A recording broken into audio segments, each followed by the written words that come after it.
पूर्व मुख्यमंत्री के बेटे और भ्रष्टाचार की जो दीमक है वो परेशान कर रही है। जी हां, एक और खबर आपके लिए लाया हूं। खबर यह है कि जनाब मध्य प्रदेश की है खबर और भ्रष्टाचार की बात अब एक निकल कर आ रही है। जो दीपक आप देख रहे हैं जोशी हैं, जो कैलाश जोशी के बेटे हैं। कैलाश जोशी के बारे में कहा जाता था कि मध्य प्रदेश के सबसे ईमानदार राजनेता में उनका नाम आता था। दीपक जोशी का दर्द सामने आया और ये दर्द कहीं और से नहीं बल्कि देवास जिले की बागली विधानसभा क्षेत्र में भ्रष्टाचार का जो मामला है वो है।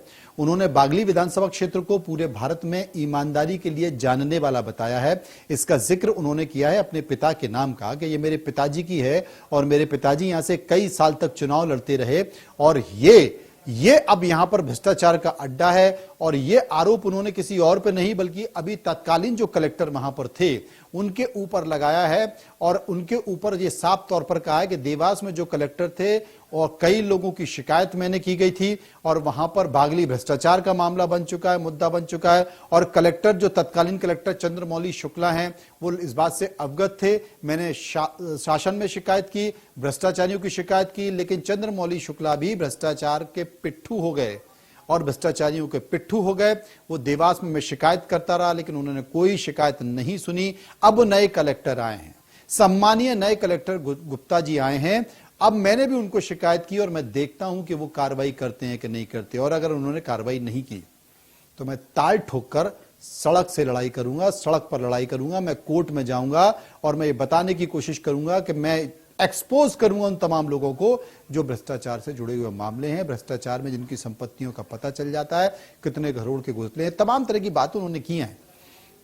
लेकिन अब सबसे बड़ा सवाल है कि दीपक जोशी कह रहे हैं कि मैं लगातार सरकार को और प्रशासन को बता रहा हूं कि यह भ्रष्टाचार हो रहा है, लेकिन इस भ्रष्टाचार पर किसी ने भी गंभीरता से कार्रवाई की नहीं। आप सुनना चाहते हैं कि दीपक ने क्या कहा, दीपक जोशी ने क्या कहा? आप सुनना चाहते हैं? ये तमाम बड़े बड़े गंभीर विषय है। ये गंभीर विषय इसलिए भी है क्योंकि बहुत महत्वपूर्ण विषय है। लगातार इस तरह के सवाल उठाए जा रहे हैं, बावजूद उसके कार्रवाई नहीं हो रही है। तो ये अपने आप में एक बड़ा रोचक और तथ्य है कि आखिर कार्रवाई क्यों नहीं हो रही है। खैर, सुनिए एक बार दीपक जोशी ने क्या कहा। बागली विधानसभा शायद मेरे पूरे भारत में इसलिए पहचानी जाती है कि वहां पे राजनीति के संत मेरे पिताजी सम्मानीय कैलाश जोशी जी लगातार 8 बार विपक्ष में रहकर चुनाव जीते और शायद बागली की जनता ने उन्हें इसलिए मतदान दिया, जो मुझे लगता है कि जोशी जी ईमानदार हैं। जोशी जी कभी झूठ नहीं बोलते।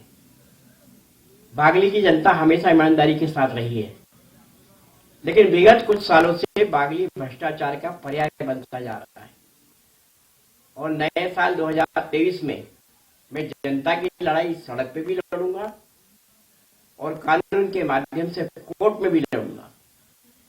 और जिन लोगों ने ये भ्रष्टाचार किया उनकी संपत्तियों से पता चल जाता है कि उन्होंने कितने करोड़ों रुपए का घोटाला को अंजाम दिया है। इसलिए मेरा इस प्रेस के माध्यम से शासन प्रशासन से फिर से निवेदन है कि कानून की परिधि में इसकी जांच की जाए और दोषियों के खिलाफ कार्रवाई की जाए।